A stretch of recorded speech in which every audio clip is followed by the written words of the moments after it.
Freud bir bilim insanı mıydı yoksa müthiş bir hikaye anlatıcısı mı? İşte psikanalizin en büyük tartışmalarından birinin derinliklerine indiğimiz bu felsefi yolculuğa hoş geldiniz. Başlamadan hemen önce bu ve benzeri içerikler için Kitap Felsefe kanalımıza abone olursanız çok seviniriz. İşte bu soru, biliyor musunuz, 100 yıldan fazladır felsefecileri, düşünürleri ikiye bölüyor ve bizim de bugün peşine düşeceğimiz o merkezi bulmaca tam olarak bu. Her şey aslında bu temel gerilimle başlıyor.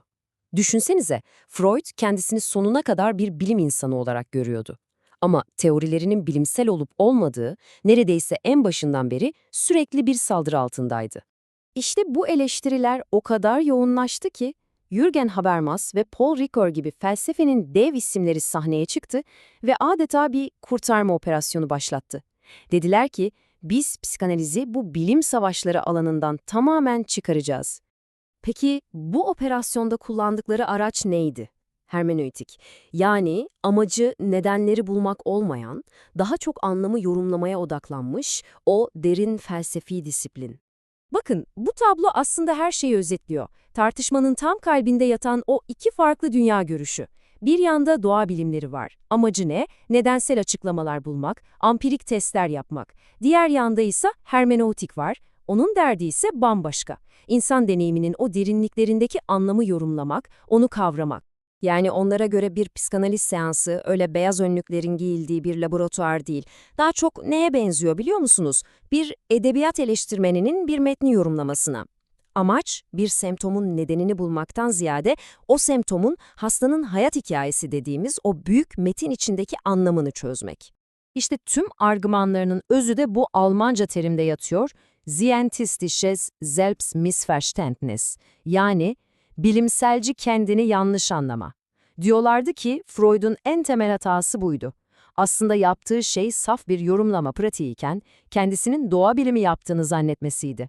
Fakat tabii bu kurtarma operasyonu herkesi ikna etmeye yetmedi. İşte tam bu noktada bilim felsefesinin önemli isimlerinden Adolf Grünbaum sahneye çıkıyor ve diyor ki, durun bir dakika. Bu yeniden çerçeveleme çabasını kökten felsefi bir hata olarak görüyor ve bütün tartışmanın seyrini değiştiriyor. Grünbaum'un karşı çıkışı hem çok basit hem de inanılmaz derecede güçlüydü. Dedi ki, psikanalizde anlam ve nedeni birbirinden ayıramazsınız. Bunu yapmaya çalıştığınız an, psikanalizin en temel vaadini, yani iyileştirme gücünü elinden almış olursunuz. Peki, psikanalizi bir yorum sanatına dönüştürme girişimi neden imkansızdı?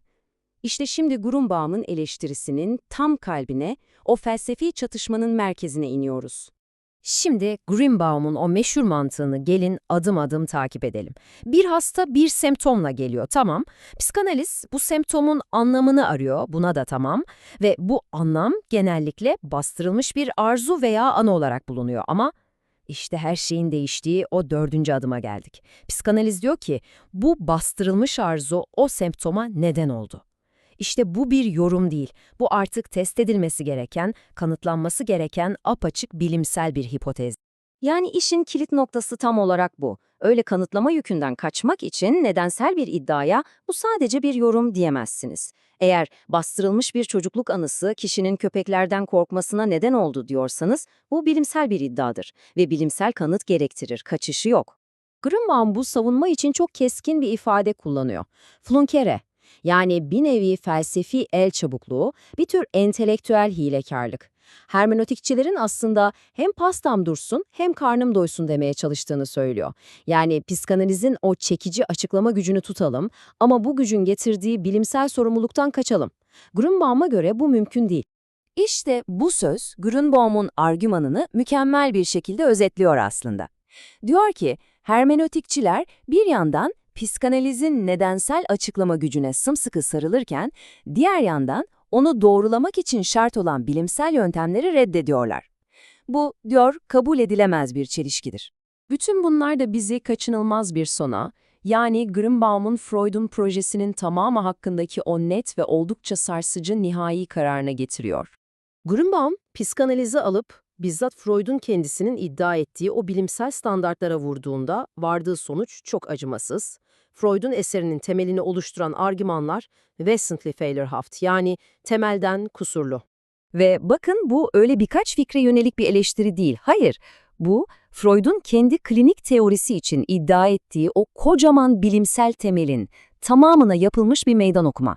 Psikanalizin bilim olma iddiasının tam kalbine, en temeline yöneltilmiş sarsıcı bir darbe. Peki, tüm bunlardan sonra geriye ne kalıyor?